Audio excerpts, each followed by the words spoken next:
Thank you for joining me for this 7th workshop in a series called the Academic Enhancement Program, sponsored by the Bumpers College. Everyone needs a resume, and this workshop will help you in formatting a winning one. Before designing your resume, you first need to understand the purpose of a resume. It really is your marketing brochure or your 20-second commercial. It identifies what you have to offer. It explains what contributions you can make to a particular employer. Typically, they are targeted directly to the specific needs of an employer. They can be given to your references as well. They're often used in the interview as a guide by an employer. But its main purpose is not to get the job. Its main purpose is to get you an interview. You can format your resume in one of 4 different ways.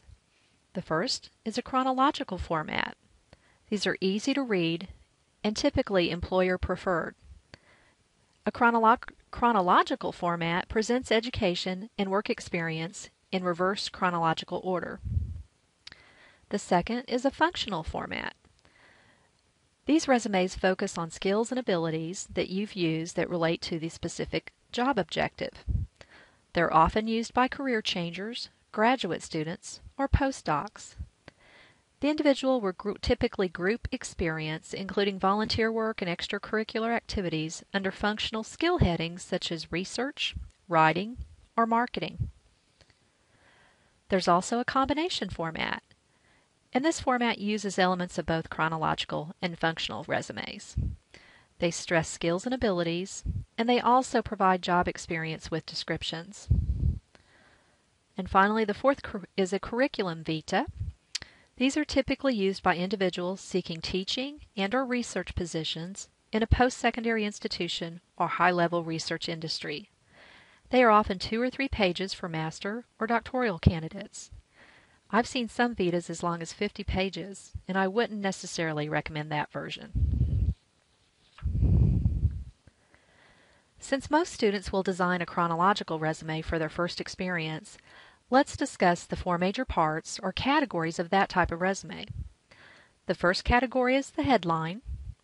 The headline should include your name and use your full name. You can discuss nicknames once you are offered the job. It also includes your address, and it is okay for you to include both a local and permanent address if necessary, like the example shown on this slide. Your daytime telephone number, and don't forget area codes, and more than one number is okay. The key is you want to make it easy for the employer to reach you. Include your email address, and note that the moniker should be professional. Create a separate account exclusively for the job search if necessary. In other words, no bigdaddy@gmail.com or spacekitten@yahoo.com. You will want to make a professional impression. Also, while you're putting this information together, listen to your voicemail greeting. Make sure that it is professional sounding.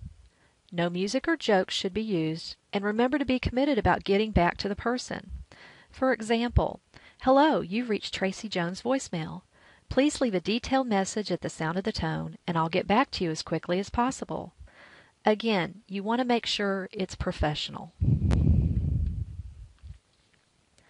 The second category is the objective. The objective is a statement that defines your goal or your intentions of the resume. Be direct. With today's technology, you can design or customize your statement to be specific for each job you are applying for. Statements such as "a challenging position that will utilize my accounting skills" is really not necessary. Recruiters just want to know what position you're applying for. Make sure to use the job title in your objective statement.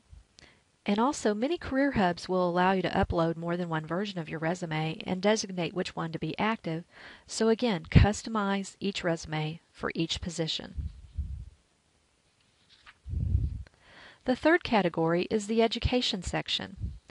Use this section to describe your academic accomplishments. Include the university, city and state, graduation date, your major, any minors, and your grade point average, but only if it's above a 3.0 on a 4-point scale. You also will want to list relevant coursework. You can place the courses in columns or they can be listed in a bullet format with a brief description. For example, research methods in psychology: designed and conducted experimental and non-experimental studies, doing descriptive statistical analysis, hypothesis testing, data collection and analysis, results interpretation, and report writing. And again, you're trying to get the course description that will relate specifically to the job skills the employer is searching for. The fourth category is the experience block. Here you'll want to list the job title that you had, the name of the employer, and the city and state. The zip code's not necessary. You're not giving them your address, just enough information to identify where you worked. And of course, include the dates of employment. Remember to list the jobs in reverse chronological order, with the most recent first, and use your accomplishment statements whenever possible to describe experience or add impact, such as starting with an action verb to add interest and make the activity measurable. Now let's talk about those activity statements a little more. Here are some examples of accomplishment statements. Reorganized pharmaceutical sample cabinet and developed inventory tracking system to ensure sample medications were consistently stocked and easy to locate by physicians and staff. Or promoted to team lead as a result of consistently demonstrating excellent organizational skills and completing projects on or before deadlines. Again, you're telling the employer what you've accomplished so that they'll know how much responsibility you can handle. When not using an accomplishment statement, describe how well you performed your job tasks. Start with a bullet point with an adverb. For example, accurately filed documents to ensure staff had easy and quick access to all critical information. Strictly adhered to all safety and infection prevention standards, or tactfully and courteously handled difficult customers at busy, high-volume retail outlet. Can you see there's a pattern coming here? It's what you've accomplished. Now, you'll want to be able to give the employer an idea of what you accomplished and how much you can handle or take on. Basically, an employer wants to know what investment they will need to make in training you and what will be the return on their investment. By making your action statements measurable, it clearly states to the employer the volume of responsibility you can handle. Also, remember that your resume is not your autobiography. Consistency is the key in your terminology and being able to back up what you claim. There is no need to inflate any of your accomplishments. The employer needs to know exactly what your skill level is and whether you'll be ready for the position.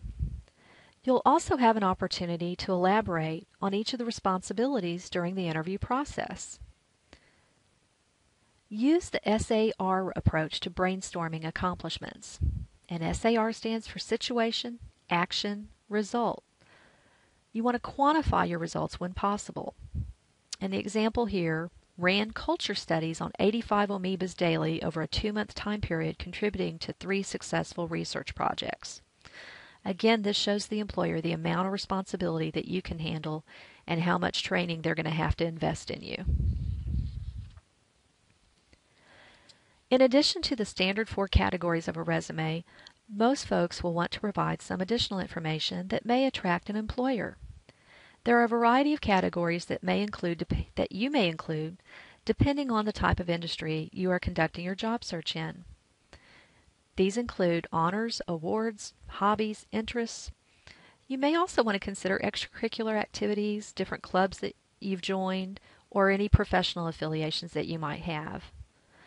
Another helpful category is any licenses, certifications, or credentials that you've received.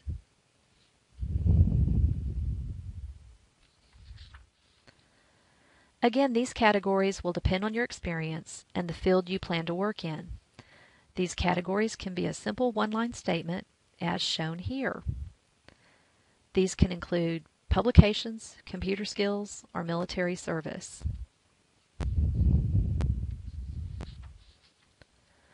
Once you've decided what information to include in your resume, you'll want to decide how you want it to look. And here are some general guidelines. When it comes to the length of a resume, generally a one-page resume is sufficient for recent college grads. If you had some extensive related experience, then you may be able to expand it to over one page, but no more than 2 pages. When you think about the layout of your resume, utilize your white space. It's really okay. Place bullet points in it. In other words, you want to avoid those large paragraphs and narratives. You can, again, expand upon that during your actual interview. Choose a standard font in 10 to 12 point size. You want the resume to be easy for the employer to read. Your name should also kind of stand out, so you could expand it, but don't exceed 18 points. Remember that most resumes only get a 20-second glance, so you want it to have a really fresh and clean appearance. Some additional information about the layout. Keep your paper in a traditional color, such as white, beige, gray, or ivory.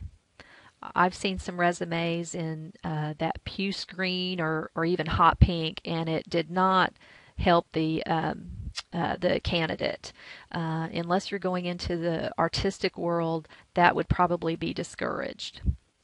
You also want to make your resume on a good quality paper, and 24-pound paper is usually the best weight. Also remember to only use one side. Watch your present and past tense verb usage. I always place all of my information in past tense, and then I'm consistent. No use of personal pronouns. And tailor your contents to each job. I can't emphasize that enough. And proofread.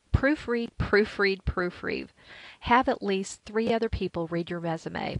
Don't rely on spell check. My first resume that I sent out, I was very proud of it, got on the plane to head for the interview, and then discovered not 1, but 3 spelling errors on it. And it was just an error in the typeset. So make sure you have plenty of people proofread your resume. Most companies will expect you to also include a cover letter with your resume. Here's a list of things to keep in mind when you prepare one. A cover letter should always accompany each resume you send in the mail. The purpose of the cover letter introduces the resume, and it highlights your experience and promotes your eligibility for the position. Try to address the cover letter to a specific person. You can contact the Human Resources Office to find out who is chairing the search committee. The letter should also be printed on good quality paper that pretty much matches your resume. Make your packet consistent. You'll want to use a standard business format for your letter. Stress how your skills, education, and experience can benefit the employer. And then you'll want to close by indicating your interest in the position and your follow-up plans, such as, "Thank you for your serious consideration of my candidacy. I'm available anytime next week to discuss the position." Or simply close by stating, "I look forward to hearing from you in the very near future."